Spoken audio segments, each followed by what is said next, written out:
นอกจากการสนับสนุนช่องของเรานะครับผ่านการกดไลค์กดแชร์แล้วก็ Subscribe นะครับผมปัจจุบันนะครับผมช่องของเราได้เปิดช่องทางใหม่ๆนะครับผมเพื่อให้ผู้ชมนะครับผมและแฟนๆของช่องนะฮะสามารถให้การสนับสนุนช่องเล็กๆช่องนี้นะครับให้ได้ไปต่ออย่างต่อเนื่องนะครับและมั่นคงนะครับผมด้วยระบบสมาชิกนะครับผมที่ช่องเราเพิ่งเปิดขึ้นมานะฮะซึ่งทุกคนสามารถที่จะกดสมัครนะครับผมสมาชิกนะครับผมที่ปุ่มจอยนะครับผมหรือปุ่มสมัครสมาชิกนะครับผมที่มุมขวาล่างใต้คลิปนะครับผมหรือมุมขวาบนในหน้าต่างของช่องนะครับผมเพียงเดือนละ50 บาทเท่านั้นนะครับผมโดยมีสิทธิพิเศษมากมายไม่ว่าจะเป็นตราประทับแสดงระดับหลังชื่อนะครับผมเป็นรูปเรือชิปเปอร์ที่ออกมาแบบอย่างสวยงามนะครับผมพร้อมกับอีโมจินะครับเป็นรุ่นพี่แฮมชิปเปอร์นะครับผมสุดน่ารักนะครับซึ่งใช้ในการพูดคุยนะครับผมในช่องคอมเมนต์พร้อมสิทธิพิเศษต่างๆมากมายที่กำลังจะตามมาในอนาคตนะครับผมอีกอย่างหนึ่งคือทั้งการชมคลิปแบบ Exclusive นะครับก่อนใครนะครับผมหรือโอกาสที่จะได้ทำกิจกรรมต่างๆร่วมกันในอนาคตนะครับผมก็สำหรับสมาชิกเท่านั้นนะครับผมที่เก็บสิทธิ์นี้เอาไว้ให้กับทุกๆท่านนะครับแต่หากระบบสมาชิกยังไม่หนำใจนะครับผมเรายังมีช่องทางอื่นให้สนับสนุนกันนะครับผมไม่ว่าจะเป็นระบบซุปเปอร์แตงนะครับผมซึ่งหากผู้ชมเนี่ยเจอสัญลักษณ์นะครับรูปหัวใจนะครับผมที่มีดอลลาร์ไซน์นะครับผมหรือสัญลักษณ์รูปเงินดอลลาร์อยู่เนี่ยข้างใต้คลิปใดคลิปหนึ่งเนี่ยสามารถที่จะคลิกนะครับผมเพื่อโดเนทนะครับผมแทนคำขอบคุณนะฮะเพื่อเป็นการสนับสนุนช่องได้นะครับหรือจะเป็นการโดเนทนะครับผ่านบัญชีธนาคารนะครับผมซึ่งได้ใส่รายละเอียดเอาไว้แล้วนะครับข้างใต้คลิปนี้นะครับผมเอาไว้ที่คำบรรยายใต้คลิปนอกจากนั้นนะครับผมเรายังได้เปิด Line Open Chat นะครับซึ่งชื่อว่า ATS Channel Family นะครับผมก็เลยขอเชิญชาวช่องทุกคนนะครับผมเข้าร่วมห้องแชทได้โดยไม่มีค่าใช้จ่ายใดทั้งสิ้นนะครับผมเอาไว้พูดคุยแลกเปลี่ยนข่าวสารกันนะครับผมในครอบครัวของเราและผมได้จัดทำสติกเกอร์ลายรุ่น Lovely พี่แฮมนะครับชิปเปอร์นะครับเอาไว้เป็นสติกเกอร์ที่ใช้พูดคุยกันด้วยนะครับจะได้ใช้คุยกันในกลุ่มก็น่ารักดีนะครับผมหรือจะเอาไปใช้คุยกับเพื่อนๆส่วนตัวก็ได้นะครับไม่ติดอะไรเลยนะครับผมตั้งใจทำออกมามากๆนะฮะเพียงชุดละ35 บาทเท่านั้นนะครับผมใช้ได้ตลอดชีพนะครับผมก็หวังว่าทั้งหมดนี้นะครับผมจะเป็นเรื่องราวดีๆที่จะเกิดขึ้นกับช่องของเราและชาวช่องของเราทุกคนนะครับผมเพื่อมุ่งหน้าต่อไปสู่ปี 2023 ปีนี้และก้าวต่อไปด้วยกันอย่างมั่นคงนะครับผมอย่าลืมสนับสนุนกันนะครับขอบคุณครับ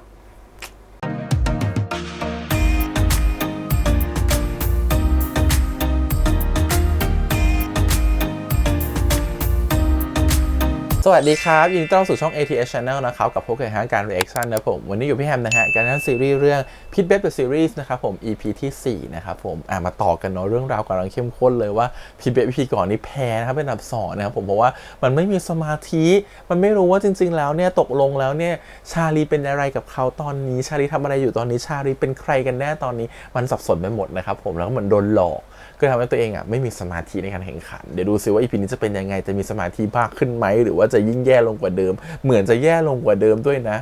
เดี๋ยวมาดูกันดีกว่าแต่ก่อนอื่นเลยขอบคุณนะครับผมทาง iQIYI แล้วก็ทาง Change นะครับที่อนุญาตทำ reaction ได้ไปดูกันเลยครับผมกับ Pit Babe The Series นะครับผม EP ที่4แล้วก็ฝากไว้ด้วยสำหรับใครที่ติดตามทุก Pit Babe นะครับผมสามารถติดตามได้ทุกคืนวันศุกร์นะครับผมเวลา 21:30 นะครับผมทางช่องวัน31แล้วก็ย้อนหลังนะครับผมทาง iQIYI เท่านั้นนะครับโอเคไปติดตามกันดีกว่าไม่น่าเชื่อเลยเนาะว่าพิทเบฟ King of the Harlow จะทำผลงานได้ต่ำกว่ามาตรฐานเตรียมตัวไว้หรือยังล่ะว่ายุคตกต่ำของมึงกำลังจะมาวินเนอร์นี่ปากแจ๋วเนาะมึงก็แพ้กูอยู่ดีแหละใจเย็นพี่เอาไงถึงกูแพ้ แต่ฝีมือมึงมันขึ้นสนิมวะนี่รอวันโดนทีมกูเขี่ยตกชั้นได้ใจเย็นก่อนเบฟค่อยไปเอาคืนมาในสนามพรุ่งนี้ทำให้มันรู้ว่าปากดีได้แค่รอบควอลิฟายนี่แหละไอ้เบบกูมึงเชื่อพี่อรันเถอะคนอย่างไอ้วินเนอร์เนี่ยก็ดีแต่ปากเฮ้ยเบบใจเย็นกลับเข้าพิษไปเลยเฮ้ยเบบ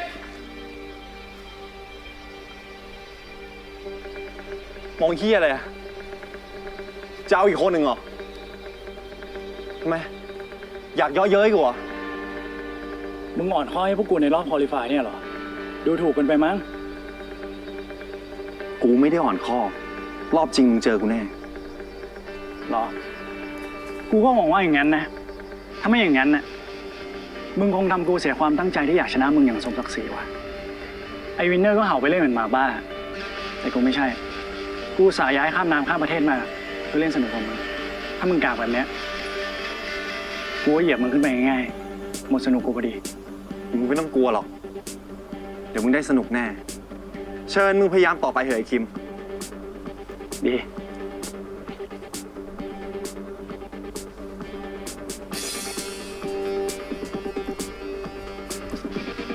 เฮ้ย ไอ้เบฟ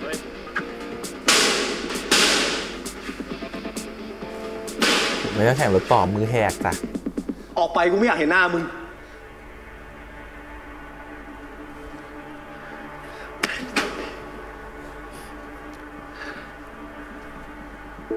เคลียร์ใจให้เรียบ คอ ร้อ ลิ ย ฟายมีช ปะ นะมีแพ้ก็จริง แต่มันก็แค่จัดอันดับ มันไม่ใช่แข่งจริงสักหน่อย พรุ่งนี้พอตอนแข่ง ยังไงก็ไม่มีใครแทนที่พี่ได้ เดี๋ยวพอพรุ่งนี้ทุกคนก็จะเห็นเองว่าเดอะฮอลโลส์มีคิงคนเดียวคือพิทเบฟผมช่วยทำให้พี่หายโมโหดีไหมครับ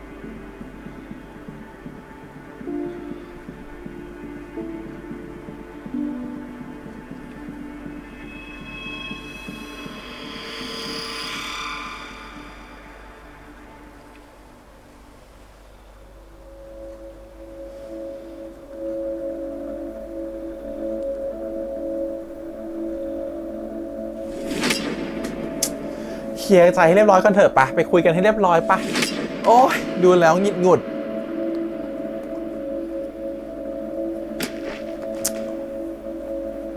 เบฟเป็นอะไร กลับไปนอนคอนโดตัวเองนะ กูอยากนอนคนเดียว ผมทำอะไรผิดอ่ะ กูไม่อยากเห็นหน้ามึงแล้วก็ไม่ต้องตามกูมาด้วย เข้าใจปะ เดี๋ยวพี่เบฟ ใครต้องเหยียบใครวันนี้ฉันงงหมดแล้ว อ่ะใครเคลียร์ใครไม่รู้แลกตาซอยก่อน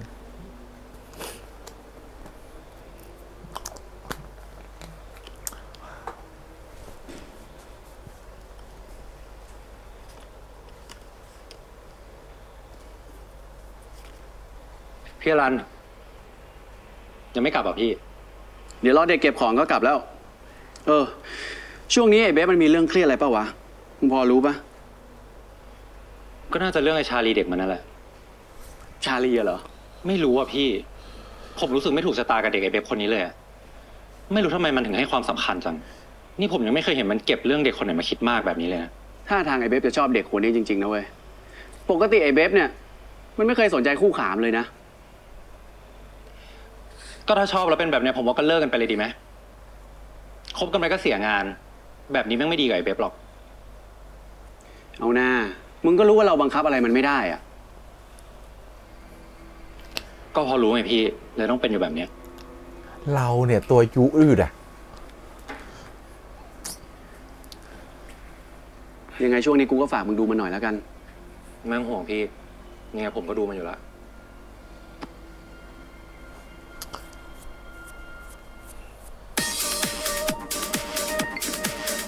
มาอยู่ผับเดียวเนี่ยไม่มีเปลี่ยนผับเลย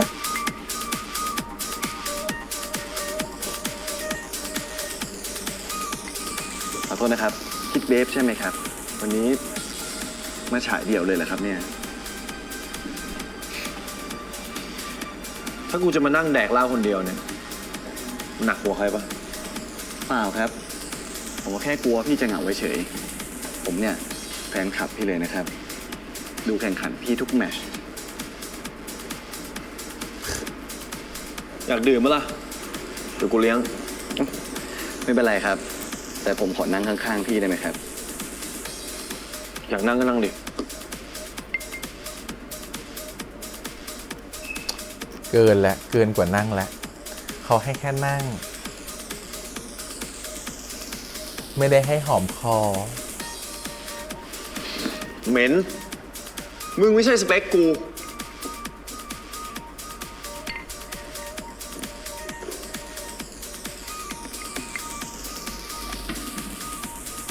ไอ้เว้ยนั่งดิ ใช่ดิ นี่ขนาดหล่อๆอย่างกูเนี่ยยังไม่สเปคมึงเลยได้แค่นั้นก็อย่าหวัง มึงมาทำอะไรเนี่ย อย่าบอกนะมันเล็งเด็กอะ เปล่า กูตั้งใจมาหามึงเนี่ยแหละ มีเรื่องจะถามมึงหน่อยวะไอชาลีเด็กมึงใช่ไหมที่ทำให้มึงได้ที่3 รอบควอลิฟายอะทำไมวะ มึงทะเลาะกัน หรือว่าเลิกกันแล้ว ถ้ามึงจะมาคุยเรื่องเนี้ยมึงไปนั่งตรงอื่นเถอะ กูไม่อยากคุย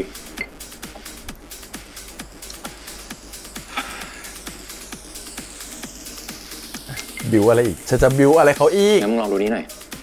เนี่ย อะไร เรามันคนอย่างเงี้ย เฮ้ย ฉันเฮ้ยหลายรอบแล้วนะ อ๋อ หาเด็กใหม่ นี่มึงจะเปิดบาร์โฮสเหรอฮะ กูไม่หุ้นด้วยนะเว้ย ไม่มีตังค์แล้ว ไม่ใช่เว้ย นี่แม่งลิสต์เด็กอัลฟาที่กูคัดมาเองกับมือเลยนะเว้ย กูว่าแม่งต้องมีสักคนในเนี้ยแหละ ที่พอจะดามใจมึงได้บ้างอะ อีกเว้ย ทำไมอะไม่ชอบเหรอ กูพิดเบ็บนะเว้ย กูหาเองได้ ไม่ต้องพึ่งลิสต์มึงหรอก แล้วมึงพูดถึงพิทเบบคนไหนวะ พิทเบบที่กูรู้จักเนี่ยไม่มาปล่อยให้อารมณ์ชั่ววูบทำให้มันเศร้าแบบนี้หรอก นี่มึงแน่ใจนะว่ามึงไม่ได้ปล่อยให้เด็กชาลีเนี่ยมีอิทธิพลกับมึงมากเกินไปละ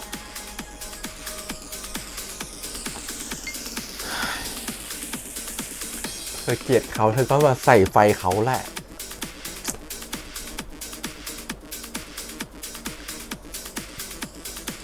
มึงอยู่คนเดียวอ่ะ ดีที่สุดละ ความรักมันเชื่อใจอะไรไม่ได้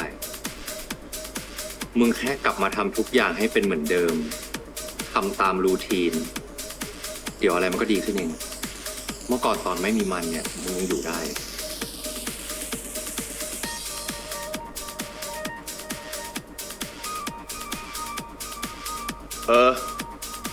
ใครว่ากูอยู่ไม่ได้ กูแค่ไม่อยากมีอะไรกับใคร ได้กลิ่นแล้วต้องจะอ้วก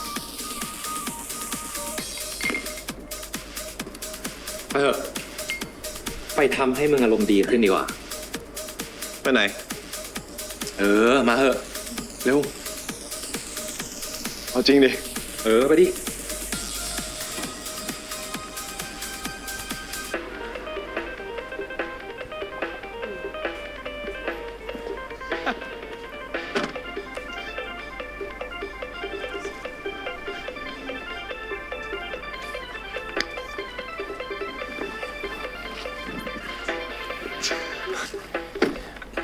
ขำเลยแม่งแค่ไฟแดงเดียวปะวะ มึงชวนแข่งเองนะเว้ย แล้วมึงก็แพ้เองด้วย จะโกงกูเหรอ โกงเหี้ยอะไร นี่ถ้านับเป็นวินาทีเนี่ยแค่ไม่กี่วิเอง โอ้โหไม่กี่วิแพ้คือแพ้เว้ย มึงไปสั่งป้าเลยนะ เอาทุกอย่างเหมือนเดิม แล้วก็เบียร์3ด้วย มึงนั่งไว้ ป้าสวัสดีครับ จ้า สวัสดีครับป้า วันนี้เอาเหมือนเดิมนะครับ ได้จ้ะ แล้วก็เบียร์3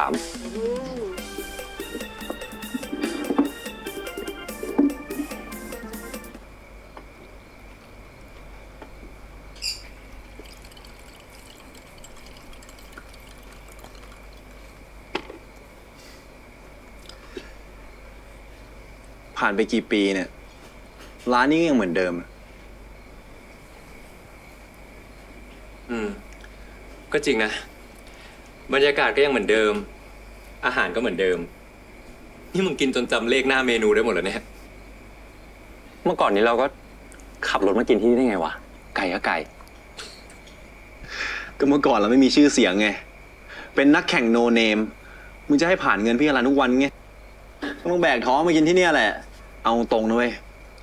ที่เนี่ย บ้านหลังที่3ของกูเลยออกมาแล้ว ขอบคุณครับ เบบเอาอะไรอีกไหมลูก อ๋อ ไม่เอาแล้วครับ โอเคครับ ก็ถ้าไม่อิ่มนะข้าวอยู่ข้างในไปตักเพิ่มมานะลูกนะ โอเคครับ ขอบคุณครับ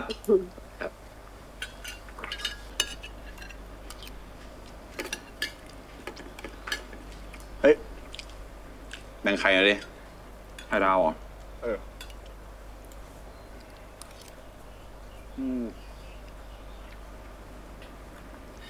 นี่มึงให้กูหมดเลยเหรอ ทำไมอ่ะ ก็แค่ไข่ดาวปะเพื่อนคนเดียวแค่นี้กูให้ได้อยู่แล้ว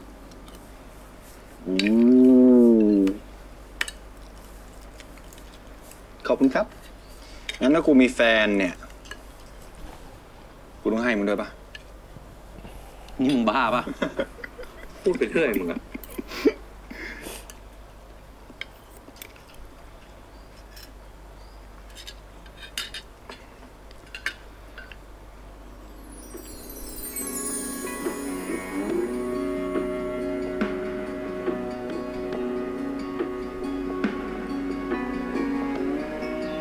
งั้นกูจะชดเชยด้วยการเป็นแฟนมึงแทนได้ปะ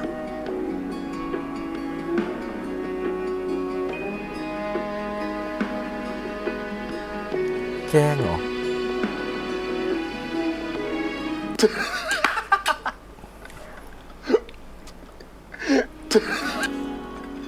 มึงนี่หลอกง่ายเหมือนเดิมเลยเว้ย กูจะไปเป็นแฟนมึงทำไมวะไฮเบฟใครจะไปเป็นแฟนมึงวะ โอ้ยเฮ้ย มึงให้แล้วไง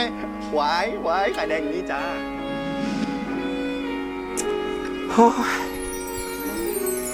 คิดถึงวันเก่าๆว่ะ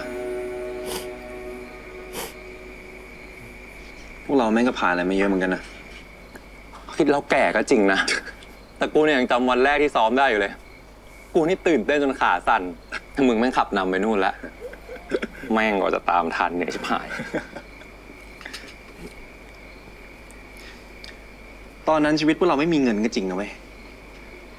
แต่แบบทุกวันแม่งโคตรสนุกอะเอาแต่แบบซ้อมบ้าพลังแม่งไม่มีวันเหนื่อยพวกเราตอนนั้นอะเป้าหมายของพวกเราตอนนั้นก็คือ คว้าแชมป์ให้พี่อรันได้ แต่มึงก็ทำได้แล้วนี่ ไม่มีเงินเหรอ พิทเบบ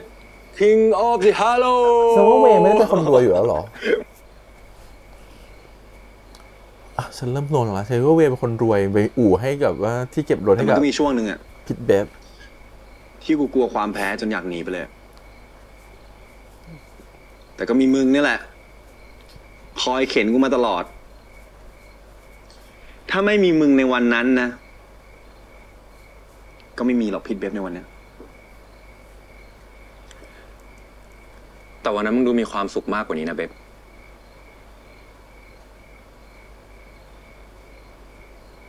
เอาอีกแล้วเอาอีกแล้วพูดให้เพื่อนเขวอีกแล้ว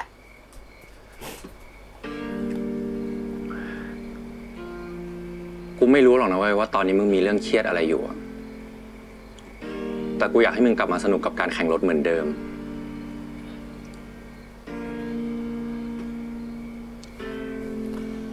ไม่ว่ามึงจะเจอเรื่องอะไรอะมึงก็มีกูอยู่นะ มึงรู้ใช่ปะว่ามึงบอกกูได้ทุกเรื่อง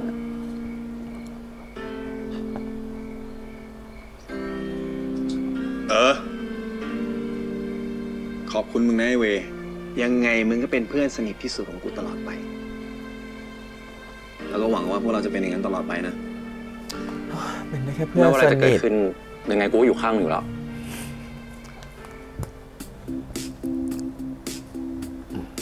เป็นได้แค่เพื่อนสนิท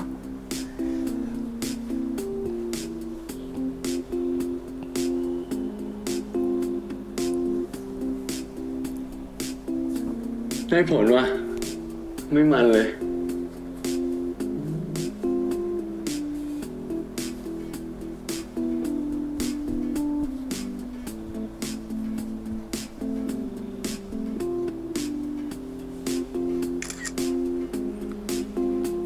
พี่เบฟบ่นว่าหน้ามันใช่ไหมครับ ผมซื้อเซรั่มตัวนี้ให้เอาไหม พี่เบฟถึงห้องหรือยังครับ พี่กินข้าวยังอะทำอะไรอยู่ เนี่ยเราก็ชอบเขาอะเราก็ติดเขาเนี่ยแต่เราก็ทำตัวให้ไม่รู้ไม่น่าไว้ใจโธ่ รับสายผมหน่อยได้ไหม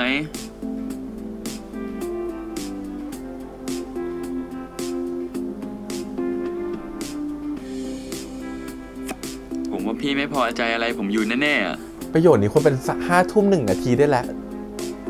มันจะทุกอย่างมันจะเกิน1 นาทีไปแล้ว พี่เบฟ เนี่ย ถึง ห้า ห้อง ทุ่ม แล้ว เหลื บ อ อก แหละ ผมหน่อยนะ ผมเป็นห่วงอะ จะตีคนทำภาพประกอบ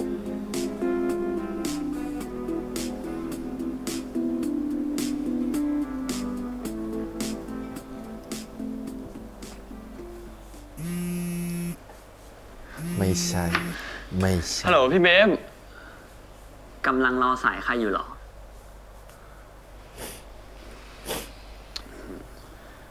มีอะไร ทำไมทำเสียงผิดหวังขนาดนั้นน่ะ สรุปแกมีเรื่องอะไร เดี๋ยวดิ พี่จะพาอารมณ์เสียใส่ผมทำไม พี่ทะเลาะกับพี่เบฟอยู่เหรอ ทุกคนถามกันอยู่นั่นน่ะว่าพี่2 คนมีเรื่องอะไรกัน ถ้ารู้จะมานั่งเครียดอยู่แบบนี้เหรอ ฉันก็ไม่รู้เหมือนกันว่าฉันทำอะไรผิด อยู่ดีๆพี่เบฟก็ไม่ยอมคุยด้วย แถมโดนไล่ออกจากบ้านด้วย พี่เบฟไล่พี่ออกจากบ้านเลยเหรอ เรื่องใหญ่นะเนี่ยแล้วพี่จะกลับไปเมื่อไหร่อ่ะ ไม่รู้เหมือนกันว่าจะได้กลับไปบ้านพี่เบฟอีกหรือเปล่า เขาเบื่อพี่แล้วเหรอ ไม่รู้ พี่ชาลี พี่จะปล่อยแบบนี้ไม่ได้นะ มันจะทำให้แผนที่เราวางมามันพังกันหมด ฉันก็นั่งเครียดอยู่นี่ไง แต่ไม่ต้องห่วง ฉันจะหาทางแก้เกมให้ได้ ยังไงฉันก็ไม่ปล่อยให้แผนของเราพังหรอก แผนอะไรของลูกก่อนเนี่ยอยากรู้แล้วเนี่ย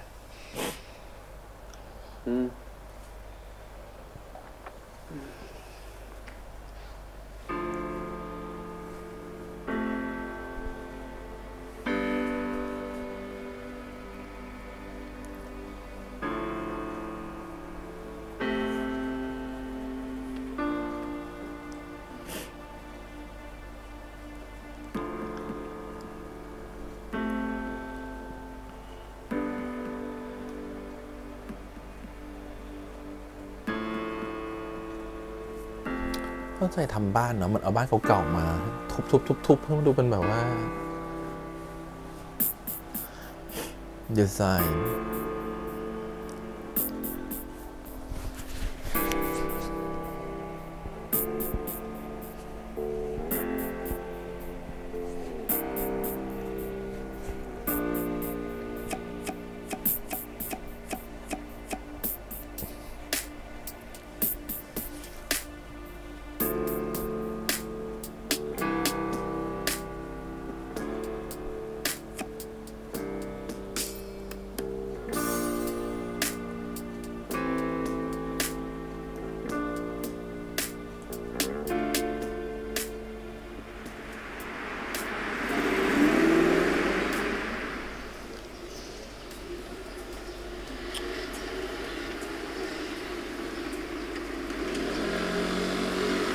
อุ๊ย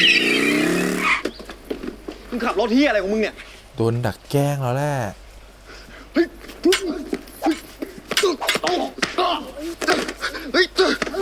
ฮ้ยชาลี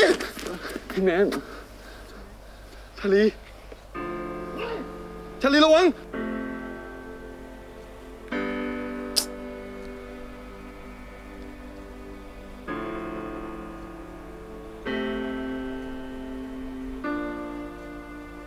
น้องรับแทนหมดเลยอะ เฮ้ยหยุดนะทำอะไรกันนะ ชาลี เป็นไรเปล่า ใส่ที่หมาของคุณ โอเคครับ คนนี้ เฮ้ยหยุดนะ ไปเลยลูกเป็นไรเปล่า เจ็บตรงไหน เจ็บมากเลยอะโดนไปขนาดนั้นน่ะ ไปโรงพยาบาลก่อนเลย พี่รีบไปแข่งเถอะ ผมไม่เป็นไรหรอกพี่ แต่พี่จะไปแข่งไม่ทันนะ พี่ต้องทำเพื่อทีมพี่นะ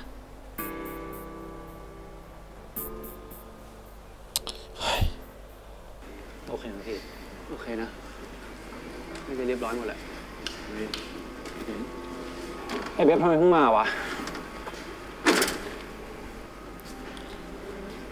เดี๋ยวนะ หน้ามึงไปโดนอะไรมาวะไปโดนใครกระทืบมาเหรอ เกิดอะไรขึ้นวะ เบฟ ชาลี ก่อนมาเนี่ย เกิดเรื่องนิดหน่อย แม่งมีคนดักทำร้าย โชคดีชาลีช่วยไว้ทัน เฮ้ย ดักทำร้ายเลยเหรอวะ แล้วมึงสองคนเป็นอะไรไหม ผมไม่เป็นไร แต่เด็กเวรนี่ดิ บอกให้ไปโรงพยาบาลก็ไม่ไป ผมไม่ได้เป็นอะไรมากอะพี่ แค่พี่เบสมาแข่งทันก็พอแล้วอะใครแม่งทำเรื่องที่เฮี้ยแบบนี้วะ เดาไม่ยากเลยว่าใครอะมันก็ต้องเป็นทีมที่อยากรวมแชมป์เรามากที่สุดอยู่แล้วอะ ไอ้พวกเรียนเลสซิ่งนี่แหละผมว่า กูว่าพวกมันไม่กล้าทำอะไรขนาดนี้หรอก น่าจะเป็นคนอื่นมากกว่า ถ้าไม่ใช่พวกมันแล้วจะเป็นใครอะลุง จ้องทำลายทีมเราวันแข่งแบบเนี้ยไม่ใช่มันเหรอ พวกเรดเลสซิ่งไม่น่าทำอะไรให้เสียแบรนด์ตัวเอง อีกอย่างคนที่ทำเรื่องพวกนี้ได้ ต้องมีอิทธิพลพอตัว หรือไอ้โทนี่ พี่ไม่ต้องห่วง ยังไงคนช่วยอย่างมันก็ทำอะไรผมไม่ได้หรอก อย่างมากก็ลอกกัดเนี่ยแหละ เดี๋ยวผมจะพิสูจน์ให้มันเห็นในสนามเอง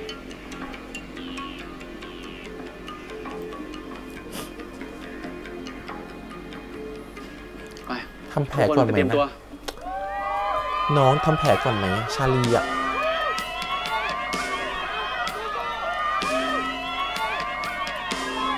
โอเคนะ ถึงวันแข่งขันเรสแรกของซีซั่นนี้เดี๋ยววันนี้คนที่อยู่จุดสตาร์ทคนแรกคือคิมจากทีม Red Racing ตามมาด้วยพิทเบฟจากทีม X Hunter และวินเนอร์จากทีม Red Racing เป็นอันดับที่ 3 ทีมนี้ไม่มีคนกลางร่มให้เลยอ่ะทีมนี้มีคนกลางร่ม ที่ 4 ครับ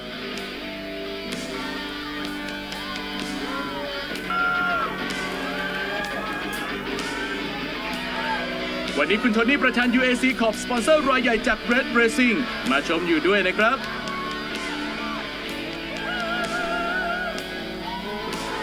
เหมือนเดิมครับวันนี้เรามาเกาะติดขอบสนามกับพิทเบฟในการแข่งขันเลสแรกในซีซั่นนี้นะฮะ ใช่แล้วครับผมพิทเบฟของเราวันนี้ไม่ได้ออกตัวคนแรก แต่ผมมั่นใจครับว่า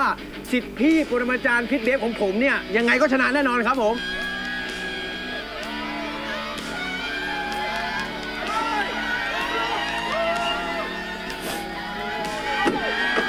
เอาละครับผมตอนนี้ตื่นเต้นมากนะฮะตอนนั้นใกล้ที่จะออกตัวแล้วนะฮะการแข่งขันเริ่มแล้วในอีก 5 4 3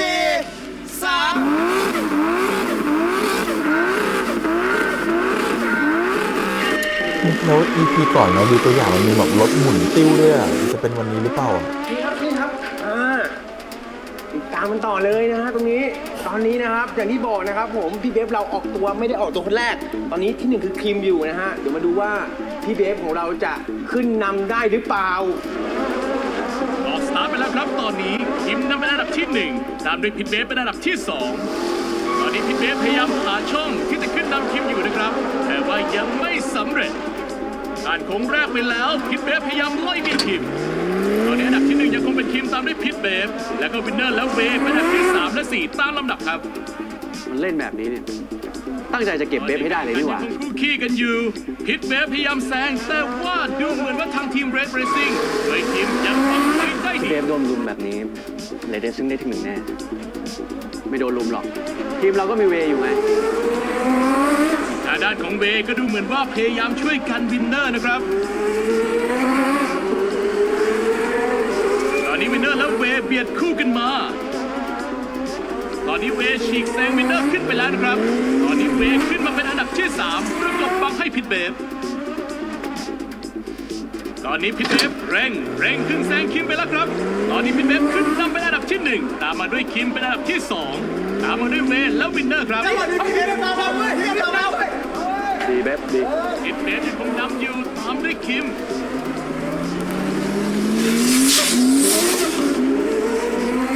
ตอนนี้พิทเบฟยังบังได้อยู่คิมพยายามไล่จี้และพยายามหาช่องแซงแต่ว่าพิทเบฟยังบังได้อยู่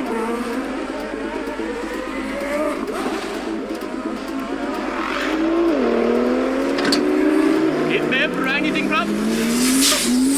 ตอนนี้เข้าสู่ทางตรงสุดท้ายของสนามแล้วทีมยังคงไล่บี้พิทเบฟอยู่เอาเส้นชัยไปแล้วครับ โอเค พิทเบ ช ฟ นะ เป็นอันดับที่ 1 ตามด้วยคิมและเวย์และวินเนอร์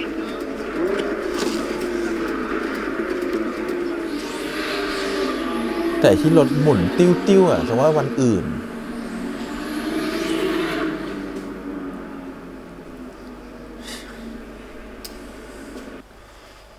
จบแมตช์แล้วเดี๋ยวมึงกับไอ้ชาลีก็พากันไปหาหมอหน่อยแล้วกัน ได้เขาตรวจดูหน่อย ว่าเจ็บตรงไหนอีกบ้าง ไม่เป็นไรหรอก กูรู้ตัวเองดีอะ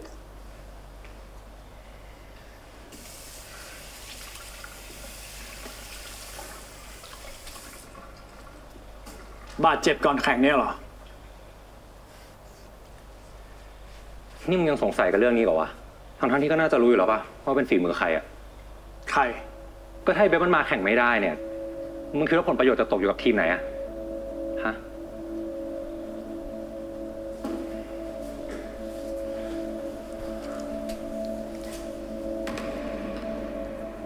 พี่เบฟแม่งโคตรเท่เลยเว้ย มึงเห็นใช่ปะช็อตที่แกโดนทีมเรสประกบอะประกบซ้ายประกบขวาประกบซ้าย น้องทำแผลหรือยังเนี่ย น้องทำแผลหรือยังเนี่ย น้องคนนั้นน่ะ ก็โคตรเอาอะ แต่มันจงใจประกบพี่เบฟชัดๆเลยมึงเห็นปะเห็นดิโซนี่เหมือนอยากให้พี่เบฟชนข้างทางซะงั้นอะเชี่ย เล่นก็เหลี่ยมนี้แหละ เอ้ยพี่เบฟมาวะ โอ้ยยังไม่ทำแผลอะไรเลย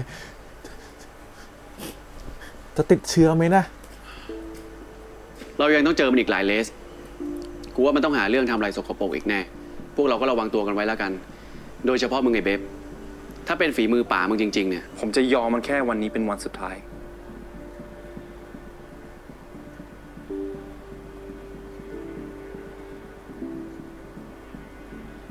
กลับคอนโดไปอ๋อไม่ใช่ เก่งมากเลยนะครับ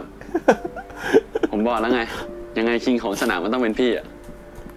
ก็จะแบบอยู่ดีผม พี่เบ๊บกูว่าพามันไปหาหมอก่อนดีกว่า ส วะ งสารน้องไปหาหมอก่อน ผมฝากมันด้วยแล้วกัน เห็นไหมฉันว่าแล้วกลับคอนโดไป เฮ้ย เดี๋ยวกูพาไปเองน็อตโซนิกไปพามันไปหาหมอ ได้เลยครับ เงินขาดมือไม่ใช่เหรอ แค่ตัดสายน้ำมันเบรกเอง วินเนอร์ ไม่มีปัญหาหรอก จ้าง จะล่อถึงตายสิไม่ว่า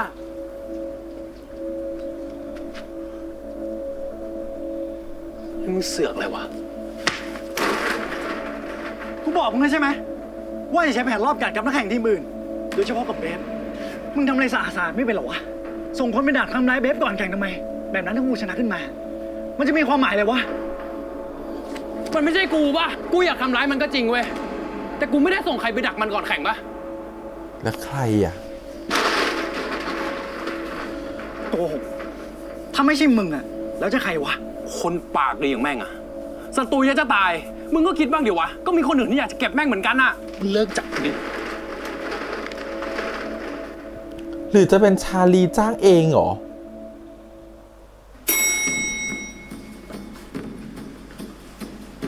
โทนี่ทำเหรอ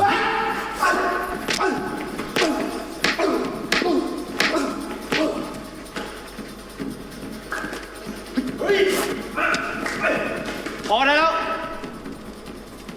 ปล่อยมันไป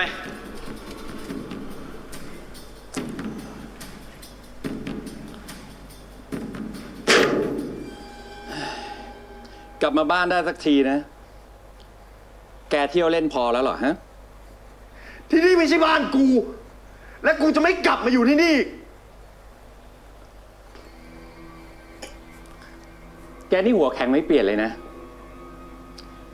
ความคิดแบบเนี้ยมันใช้ได้ที่ไหนกัน เกิดเป็นคนน่ะ อย่างน้อยก็ต้องหัดตอบแทนบุญคุณคนที่เลี้ยงดูแกมาบ้างสิ แกลืมไปแล้วเหรอว่าแกเป็นลูกคนโปรดของป๋าเลยนะ เฮ้ย เฮ้ย เฮ้ย กูเกิดเป็นคน ก็ควรถูกเลี้ยงแบบคน ไม่ใช่เลี้ยงแบบสัตว์ ที่เป็นสั่งเฮียอะไรไม่งก็ทำทุกอย่างมึงอะมึงจำใส่กระโหลกมึงนะมึงอย่ามายุ่งกับกู และก็คนของกู นี่กูยังเห็นกับบุญคุณที่มึงเคยสร้างขึ้นมา รับบทเป็นพ่อบุญธรรมแสนดี มึงรอเลยนะ มึงรอวันที่กูงัดความชั่วของมึงออกมา ความเลวความเศรษฐีจอมปลอมของมึงอะมึงอย่ามึงคับให้กูทำแบบนั้นนะ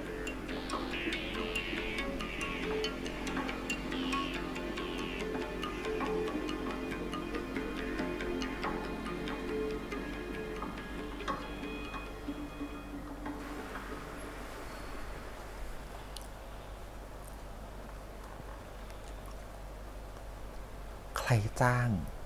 ใครจ้าง อ้า ก่ ว อน พี่เบฟกลับมาแล้วเหรอ ผมทำแซนด์วิชไว้ให้อ่ะ ไม่อยู่โรงพยาบาลนะหมอให้กลับหรอ ผมไม่ได้เป็นอะไรสักหน่อยพี่ เนี่ย กินยาใส่เฟือกแป๊บเดียวก็หายแล้ว สภาพมึงเรียกว่าเป็น นี่มึงเอ็กซเรย์ทั้งตัวเอง ตรงไหนร้าวไหม มีที่หนึ่ง ตรงไหน ตรงใจผมล้าวไปหมดอ่ะ ตอนเห็นพี่ตกอยู่ในอันตรายอ่ะ นี่มันใช่เวลาไหม ใช่ผมพร้าวไปหมด พี่ห้ามไล่ผมกลับคอนโดอีกนะ ผมไม่กลับ พี่จะไล่ผมยังไงผมก็ไม่กลับอ่ะ ชาลีมันต้องกลับเว้ย ไม่เอา ผมกลัวพี่โดนทำร้ายอีกอ่ะ ให้ผมอยู่กับพี่นี่แหละ ดีที่สุดแล้วนะครับ มันแพ้ลูกอ้อนอ่ะ เรื่องของมึงแล้วกัน เนี่ย อยากอยู่ตรงไหนก็อยู่กูจะนอนละ แพ้ลูกอ้อนอ่ะแต่มันต้องถึงมันต้องมีจุดแบบใกล้ๆรอบชิงแชมป์ที่แบบว่าต้องแบบว่า เข้าใจชาลีผิดแบบคริติคอลจนแบบทำให้งานแพ้แน่ๆเฮ้ย โอ้ย เกิดอะไรขึ้นน่ะเป็นไรปะเนี่ย ไม่เป็นไรครับ ผมน่าจะลงน้ำหนักเยอะไปหน่อยอ่ะ เลยปวด มึงก็ระวังหน่อยดิยิ่งเสพอยู่ก็ไม่หายหรอก เป็นห่วงด้วยเหรอครับพี่เบฟเป็นห่วงผมด้วยเหรอครับ นี่มึงจะทำให้มันยากทำไม แค่อุ่นกินก็อร่อยแล้ว ก็ผมเป็นห่วงพี่อ่ะ ผมอยากให้พี่กินข้าวเช้าเยอะๆ แล้วก็กินให้เป็นเวลา แถมไส้กรอกสโมกเวียนเนอร์ที่ผมซื้อมาเนี่ย มันทำได้ตั้งหลายเมนูเลยนะพี่ พี่อยากกินอะไรพี่รีเควสผมมาได้เลย อายุกูขนาดนี้แล้วไม่ต้องมารอให้ใครทำอะไรให้กินหรอก ช่วงนี้มึงกลับไปอยู่คอนโดมึงเถอะ กูมีแข่งเกือบทุกอาทิตย์อะไม่ว่างเล่นด้วย ไหนพี่บอกว่าแล้วแต่ผมไง อยากอยู่ตรงไหนก็อยู่อ่ะ ผมอยากอยู่ตรงนี้อ่ะ อีกอย่างผมเป็นเด็กเบฟก็ต้องคอยดูแลพี่เบฟสิครับ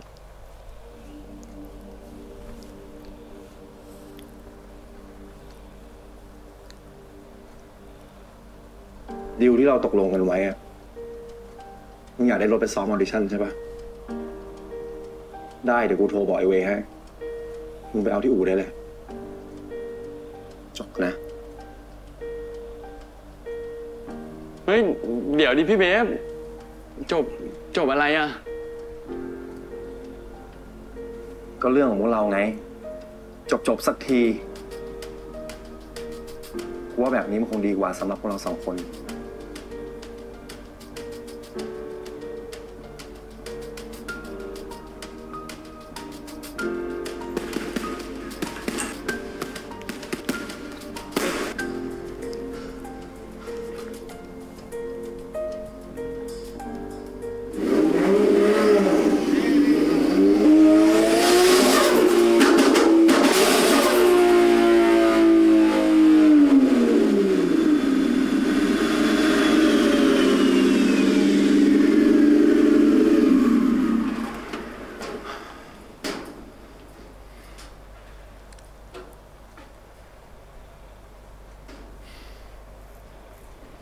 ไม่ได้เรื่อง รถยังเร็วได้มากกว่านี้อีก แต่นี่แรงม้าก็เยอะกว่าแข่งรอบที่แล้วกันนะครับ พี่รันจูนให้ผมใหม่ พี่หนึ่งเตรียมรถ เดี๋ยวผมจะเทสต่อ นี่พี่ เฮ้ยพี่ อย่าเพิ่งไปยุ่งกับมันเลย มันอารมณ์ไม่ค่อยดีอยู่ อารมณ์ไม่ดีแล้วมาลงกับผมทำไม ผมไปทำอะไรให้พี่เขาตอนไหน โอ้อย่าโกรธเลย ตัวก็เล็กนิดเดียวทำตัวขี้หงุดหงิดเหมือนพวกคนแก่ไปได้ ถ้าลุงไม่แก้ไขปัญหานี้ ผมจะสไตล์ไม่ยอมทำงานต่อจริงๆด้วย ไม่ต้องห่วงหรอกเดี๋ยวแก้ให้นะ ใครจะปล่อยให้แกโดนรังแกล่ะ แกเป็นช่างคนโปรดเลยนะเว้ย พี่เบฟต่างหากคนโปรดของลุง แหมมีหึงซะด้วย ไม่ได้หึง แต่พี่เบฟก็เป็นคนโปรดของลุงจริงๆนี่ ทุกคนก็ต้องยอมเขาไปหมด ไอ้เบฟมันไม่ใช่คนโปรด มันเป็นน้องชาย ทุกคนในทีม X Hunter ก็รักมันเหมือนเป็นครอบครัว อยู่ๆไปเดี๋ยวก็รู้เองเลยนะ นี่ไอ้หนู แกก็เป็นคนสำคัญของทีม เป็นน้องชายฉันคนหนึ่งเหมือนกัน ลองเปิดใจดูดิ มีอะไรก็มาบอกฉันได้เลย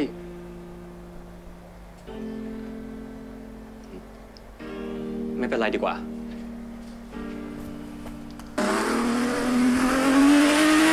เป็นน้องชายพี่น้องประโยคนี้มันแบบเพื่อนกันโหอีพีนี้มันจะเต็มเหลือเกินประโยค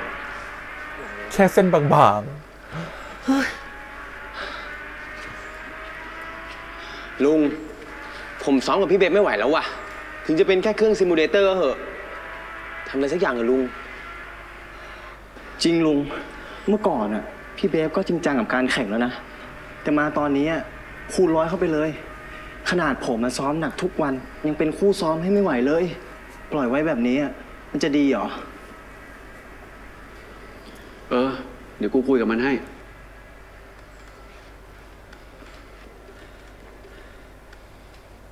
มารอพี่เบฟเหรอ ใกล้จะครบรอบซ้อมแล้ว สรุปเคลียร์กันยัง เนี่ยไปเคลียร์กันปะให้มันรู้เรื่องว่าตกลงอะไรกัน ผม แน่ มีเรื่องอยากคุยกับพี่ กูไม่มีอะไรจะคุยกับมึง ถ้าพี่ไม่คุย ผมจะคุยกับชาลีที่ห้องก็ไม่เป็นไรใช่ไหมครับ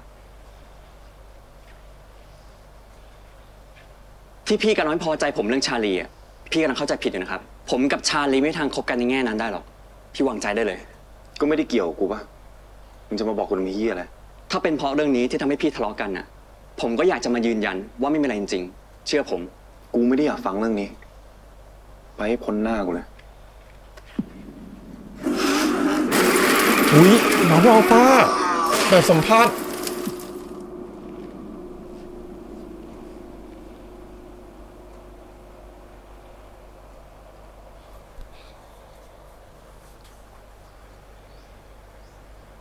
น้องเห็นอนาคตล่วงหน้า เดี๋ยวก่อนสิครับพี่เบมมาคุยกันก่อน ผมไม่เข้าใจอ่ะผมทำอะไรผิดอ่ะทำไมไม่ต้องหลบหน้าต้องอยากจบกับผมด้วยอ่ะ กูไม่ได้หลบ กูรังเกียจ รังเกียจอะไรอ่ะ กูไม่ชอบใช้ของร่วมคนอื่นเข้าใจปะ พี่หมายความว่าไง พี่ไปใช้ของร่วมกับใคร ปล่อยดิ นี่มึงเลิกตอแหลได้ยังไงชาลี มึงดิวกับกูอยู่นะเว้ย แต่มึงเสือกคบซ้อนกับไอ้เจฟอะสนุกมากว่าที่ปั่นหัวกูได้อะ เจเป็นพี่น้อง ไปกันใหญ่ อะไรสักอย่าง เลย เนี่ย พี่เบ ผมกับเจมไม่ได้มีอะไรอ่ะ ผมว่ามันเป็นไปไม่ได้อยู่แล้วอ่ะ ก็เป็นไปไม่ได้เพราะอะไรล่ะลูก แล้วมึงตอบกูมาทำไมมึงสองคนชอบไปทำอะไรลับๆล่อๆตอบมาดิ เห็นไหมมึงคือตอบไม่ได้ ผมบอกพี่ไม่ได้จริงๆอ่ะ แต่ผมสาบานได้ว่ามันไม่ได้เป็นแบบที่พี่คิดแน่ๆอะ มึงคิดว่ากูจะเชื่อมึงได้เหรอ เออ ฮะ ไป กูถามว่ามึงคิด ฉัน ว่า เข้าใจ กูจะเชื่อมึ ฉั ง น ได้ เข้าใจ เหร ผิด อ แบบ มันไม่มีอะไรจริงเท่ากับสิ่งที่กูเห็นมากระ มัน ตา จะ หร ไป อก เชื่อได้ยัง ทำไม ไง พี่เนื่องขนาดนี้วะ กูไม่ได้ดื้อพอเหอะมึงกับกูจบกันสักที แล้วก็ออกไปจากชีวิตของกูได้ เดี๋ยวก่อนสิครับพี่เบม ปล่อย เดี๋ยวมาคุยกันให้จบก่อน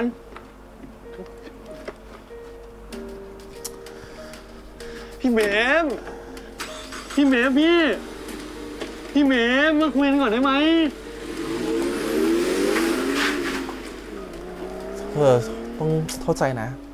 เธอมีแฟนหึงแรง เธอเป็นแฟนเขาหึงแรงนิดนึงเขาเป็นคนขี้หึง เป็นไง ได้เรื่องไหม ไม่เจอเลยครับ ไม่พบประวัติแล้วก็รูปถ่าย คุณพีทอาจจะอยู่ต่างประเทศมานานก่อนจะกลับมาบริหารบิยอนด์กรุ๊ปครับ กูให้เวลามึงไปตั้งนาน มึงไม่คิดจะมีอะไรให้กูหน่อยเหรอ มีอยู่ที่หนึ่งครับ ที่คุณพีทชอบไป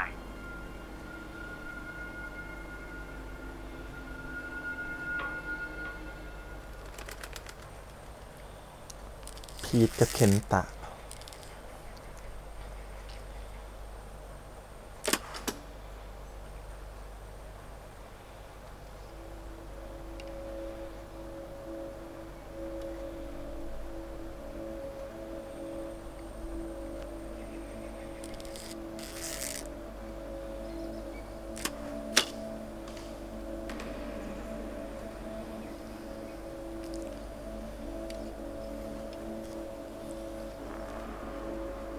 ว่าไง เราเจอแล้วครับ คนที่เราตามหามานาน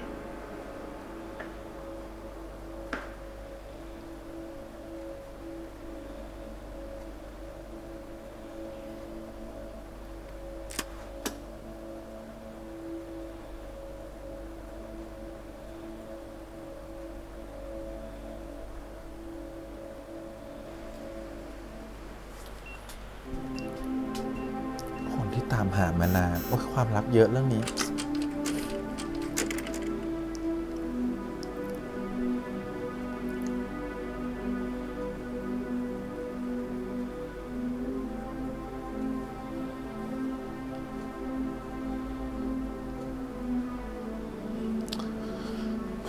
ปาไปเรียกเจมมาทั้งสองคนเลย แล้วก็มาคุยให้มันจบยากอะอย่างเงี้ยเขาไม่ฟังอยู่แล้วอะ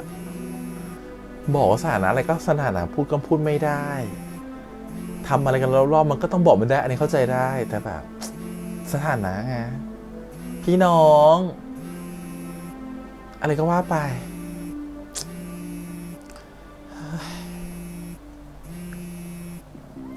มาถึงการแข่งในเรสที่ 2 แล้วครับ โอ้โห เห็นทีม X Hunter แล้วไม่ธรรมดาจริงๆ ตั้งแต่ได้ Beyond Group มาเป็นสปอนเซอร์ ก็ดูเหมือนยกเครื่องกันใหม่หมด ไม่ต้องกดดันตัวเองนะเว้ย ขับให้สนุกเหมือนทุกครั้ง ฝีมืออย่างมึงอ่ะ หลับตาขับก็เป็นคิงของสนามอยู่ดีเต็มที่เว้ย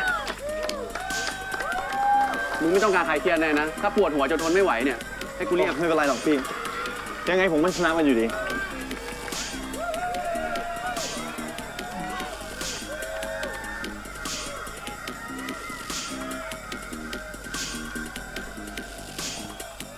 ตอนนี้รถทุกคันพร้อมที่จุดสตาร์ทแล้วนะครับ แล้วรถจะเกิดอุบัติเหตุได้ยังไงอะ แล้วนะครับ ที่เจฟเห็นนะ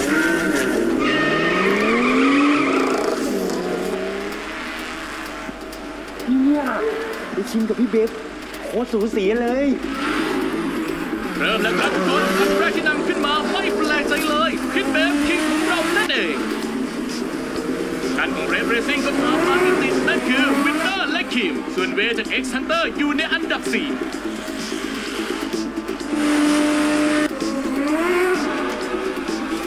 เอาหน่อยเว้ยเหยียบหน่อย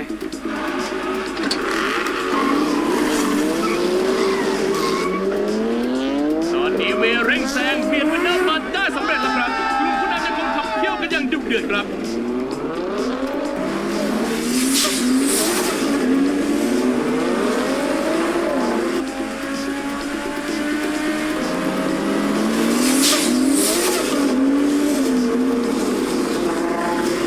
จากผู้ยังคงเป็นพิทเบสนะครับตอนนี้เบสยังคงเป็นนักแข่งที่ทำเวลาได้ดีที่สุดในรายการนี้ครั้งนี้เขาจะรักษาตำแหน่งของตัวเองได้อีกสมัยหรือไม่คิมแรงขึ้นมาแล้วครับพิทเบสโดนคิมแซงไปแล้วแต่เดี๋ยวก่อนครับคุณผู้ชมในสนามเหมือนมีอะไรแปลกๆรถพิทเบสเหมือนมีปัญหาอะไรบางอย่าง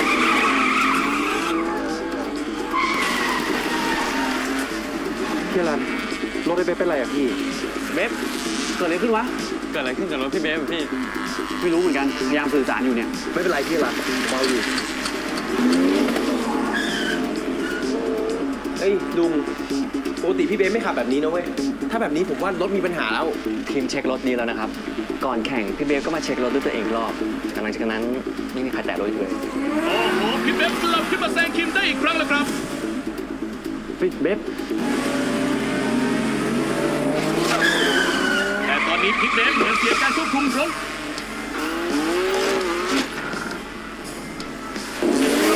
ไปนอกแทร็กแล้วนะครับ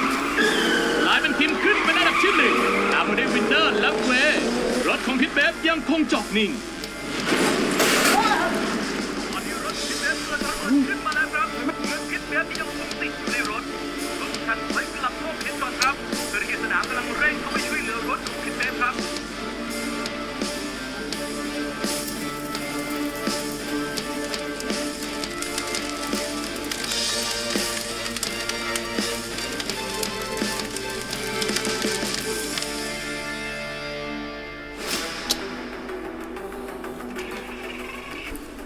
ไอ้เจมมึงทำอะไรกับรถของไอ้เบฟอะ ผมเปล่า ผมไม่ได้ทำอะไร ลุง ผมไม่ได้ทำ ฉันก็คงต้องเอาเรื่องแกให้ถึงที่สุด พี่เป็นห่วงผมเหรอ ยินดีที่ได้รู้จักนะครับ งั้นให้ผมออกแรงแทนก็ได้ครับ เต็นท์กูหายไปไหนหมด พี่จะว่ายังไง ถ้าผมจะขอลงแข่งซีซั่นที่เหลือแทนพี่อ่ะ เฮ้ย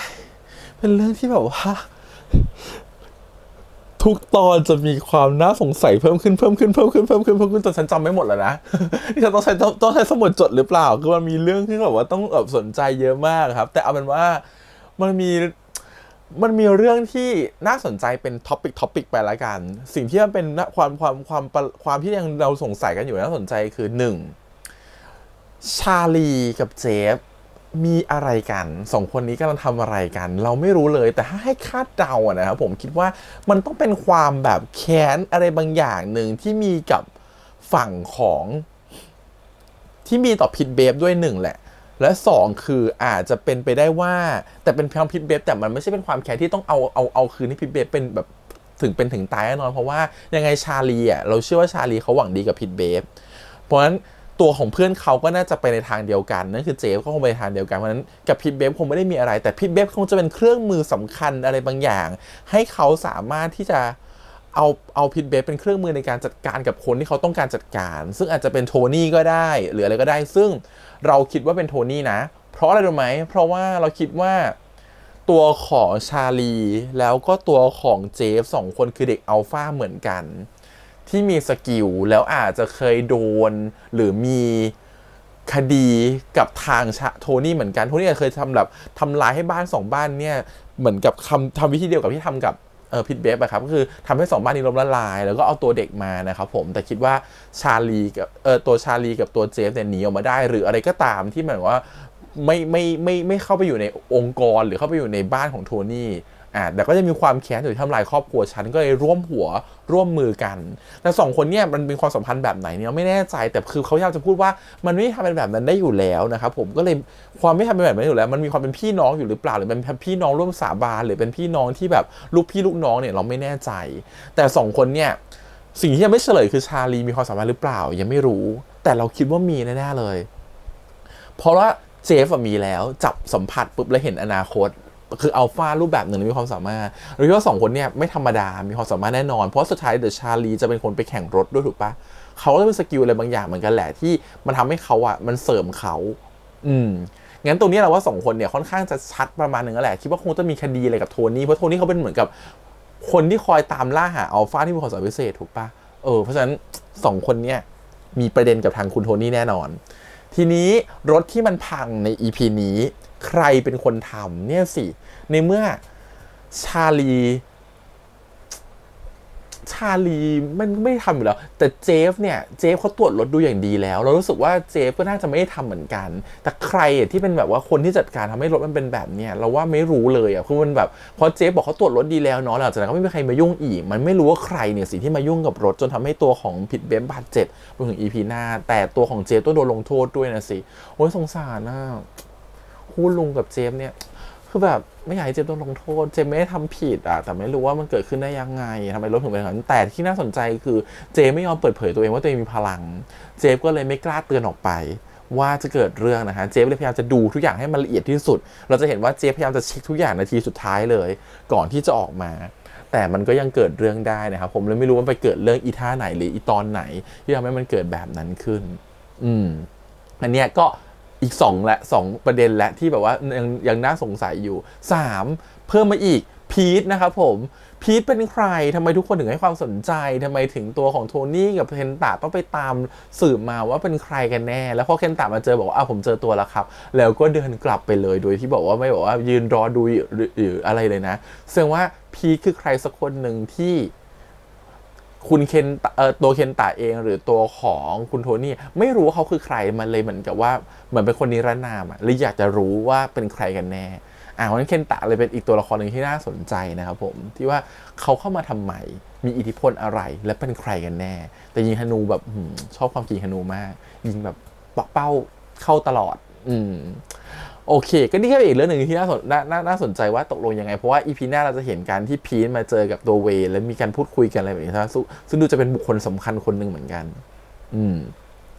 แล้วก็ประเด็นนะครับผมที่เหลือมันก็เป็นประเด็นที่แบบทั่วไปแล้วไม่ได้ประเด็นอะไรที่แบบน่าสงสัยอะไรมากว่าได้ตกลงมันทำไปเพราะอะไรอย่างเงี้ยฮะเพราะอีกคนหนึ่งที่ยังน่าสงสัยคือใครที่ส่งคนมาทำร้ายพิทเบฟก่อนวันควอลิฟายก่อนวันแข่งจริงใครคือคนที่ส่งคนมาทำร้ายไอเนี้ยไม่รู้ว่าใครนะครับผมกลัวจะเป็นชาลีเองหรือเปล่าเพื่อสร้างสถานการณ์ให้ตัวเองเข้าถึงพิทเบฟได้อย่างใกล้แบบเข้าหาได้มากขึ้นหรือเปล่านี่ก็คิดไปในทางนั้นเหมือนกันนะเพราะรู้สึกว่ามันดูเป็นไปไม่ได้เพราะวินเนอร์ก็ไม่ได้สั่งคนนั้นก็ไม่ได้สั่งไม่คิดว่าตัวของป่าโทนี่เขาจะเป็นคนสั่งนะกลัวจะเป็นนี่แหละตัวของชาลีจัดฉากเองเพราะมันถึงได้มาเจอกลางทางแบบประจวบเหมาะแบบนั้นแล้วเข้ามาช่วยได้ทันแล้วเอาตัวเองรับแบบโหรู้เลยว่าฉันต้องตั้งใจรับนะคือมันเหมือนแบบสร้างภาพมาแล้วเตรียมกันมาแล้วก็เลยคิดแบบเป็นไปได้ว่าเหตุการณ์เนี่ยชาลีเป็นคนทำเองเพื่อจะให้ตัวของชาลีมีโอกาสเข้ามาเจอพิทเบฟใหม่แต่สุดท้ายก็เสียโอกาสไปตอนจบอยู่ดีพิทเบฟไม่เอานะครับผมเพราะว่ามันเคลียร์ความสัมพันธ์ไม่ได้แหละเราเข้าใจมุมพิทเบฟนะเพราะว่าเป็นเราก็คงแบบไม่โอเคเหมือนกันเพราะว่าเราอุตส่าห์ยอมเธอทุกอย่างนู่นนี่นั่นแต่เธอไม่สามารถที่จะบอกความสัมพันธ์ได้ว่าจริงๆแล้วเธอกับเจฟเป็นอะไรกันถึงมันจะบอกยากแต่มันก็ยิ่งทำให้คนระแวงถูกป่ะครับแล้วเมื่อความระแวงมันเกิดขึ้นแล้วถ้าไม่อธิบายยังไงมันก็พังนะฮะสุดท้ายมันต้องไปใช้คะแนนด้านอื่นแทนเช่นคะแนนด้านความน่าสงสารความช่วยเหลือความเหมือนกับเป็น เป็นคนที่แสนดีมันต้องใช้คะแนนด้านอื่นแทนซึ่งอาจจะเป็น EP หน้าที่อยู่ใช้คะแนนในการเยี่ยมผู้ป่วยเพื่อให้กลับมาแบบว่าเขามาสนใจเราเหมือนเดิมก็ถือว่า EP นี้เป็นไงบ้างสนุกนะครับผมชอบรู้สึกว่าตื่นเต้นมันเร้าใจมันลุ้นดีมันทำให้รู้ความลับหลายอย่างว่าโทนี่ทำอะไรมาทำไมถึงตัวพิทเบฟถึงหนีออกมาตัดสินใจแบบนั้นอะไรเงี้ยแต่ก็ยังมีเรื่องงงอีกเรื่องหนึ่งเวนี่ไม่ได้รวยหรอส่วนแรกเข้าใจว่าเวรวยตลอดเพราะเขาพูดว่าเอารถไปเก็บที่อู่บ้านเวก็คิดว่าเวรวยนะครับผมแต่มันเขามีการที่ไปกินข้าวก็เลยบอกโหทุกคน2คนเนี่ยจะมาจากจนก่อนไม่ได้มาจากรวยสร้างมาด้วยกันอะไรอย่างเงี้ยก็เลยไม่รู้ว่าตกลงเวรวยหรือเปล่าอันนี้เป็นความสงสัยในเนื้อหาเฉยๆโอเคก็ประมาณนี้ครับ EP นี้นะครับผมเพราะว่ามันเป็นช่วงของการทะเลาะกันความไม่เข้าใจกันบาดหมางใจกันนะครับผมมันคงจะแบบไม่มีอะไรที่แบบที่มันทำให้แฮปปี้ได้มากใน EP นี้เท่าไหร่เพราะสุดท้ายมันเป็นเรื่องของแบบดำเนินเรื่องด้วยอารมณ์และการแข่งขันก็ต้องรอติดตามต่อแล้วกันว่าเขาจะคืนดีกันเมื่อไหร่ EP หน้าหรือยังนะหรือจะ EP ถัดไปโอเคขอบคุณอีกครั้งครับผมฝากกดไลค์กดแชร์กด subscribe นะครับเดี๋ยวเสียงทาง YouTube Instagram Twitter แล้วก็ Facebook เดี๋ยวไว้เจอกันใหม่ในสัปดาห์หน้าวันนี้พี่แอมไปก่อนนะครับบ๊ายบาย